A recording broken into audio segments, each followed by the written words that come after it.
Blasts in the West Bank, but finally these were Palestinians celebrating.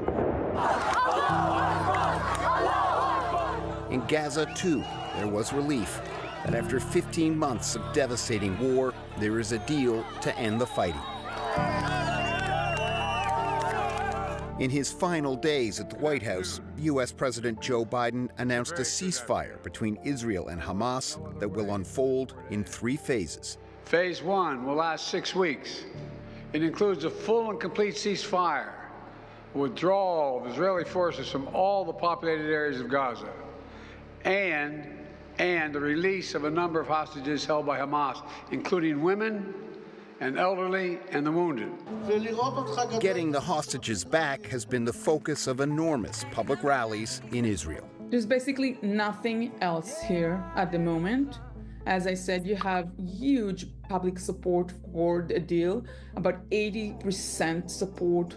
Journalist Tal Schneider is with the Times of Israel. In the first part, we expect women to get out.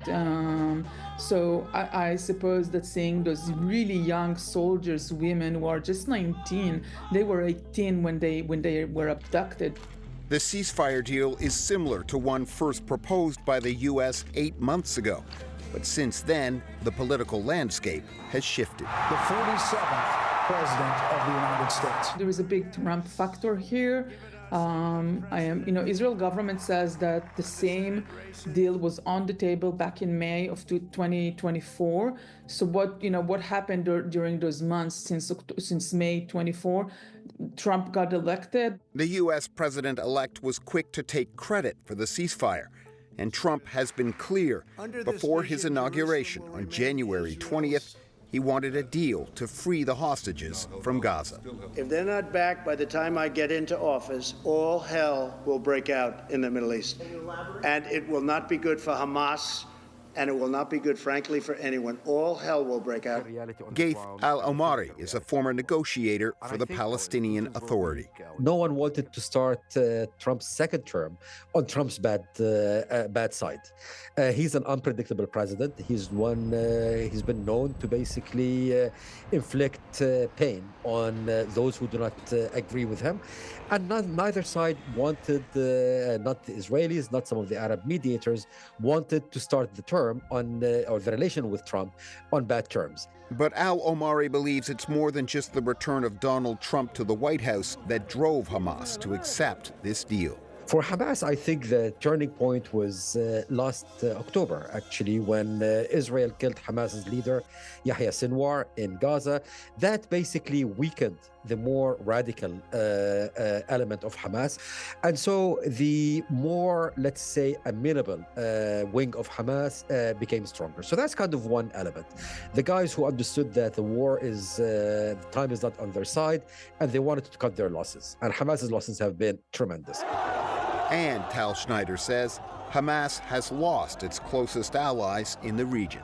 Hamas was weakened by the fact that the other terror organization in Lebanon, Hezbollah, was also, the leadership was taken out, and the terror organization was also hit quite hard. The Syrians' events unfolding in the Iranian detachment from their axis. So all of these things weakened Hamas in Gaza. But whether this deal can lead to a permanent peace and the reconstruction of Gaza will be determined in the weeks ahead. Negotiations will continue over the makeup of the Palestinian prisoners set to be released by Israel in the second phase of this ceasefire. For Benjamin Netanyahu, any mass release will be deeply unpopular with key coalition partners in his government. You know, the big question is, what will they do when the second part comes along? Will they keep on voting against, or will they also step out of government? If two factions will step out, then the government may collapse. But if only one faction will step out, then the government will survive this. However, the second and third phases, the ones that relate to the release of military-age men and then the bodies of Israeli hostages for the Israeli side, and that will really start the reconstruction of Gaza, this remains extremely vague. And al-Omari says there's a reason for that. Hamas and Israel remain far apart on key issues, including who will run Gaza if there's a permanent peace. Hamas wants to remain in power in Gaza. President Biden was very clear this is not acceptable. The Israelis will not accept it. And most importantly, donor countries, whether they are in the West, Europe, the United States, Australia, etc., and more importantly, the Arab countries have been very clear. They will not put a penny into Gaza as long as Hamas is in charge. Al-Amari believes Trump wants to build on the Middle East legacy of his first term. More Arab countries recognizing Israel, and perhaps even a permanent peace deal with the Palestinians. The big question here is, will he be able to translate this Gaza ceasefire not only to a deal between Israel and Saudi Arabia, but to a permanent peace deal between Israel and the Palestinians? This is really the elusive one. I have to say, at this point, I'm very pessimistic, but Trump has had a track record of surprising us, and he might surprise us on this one.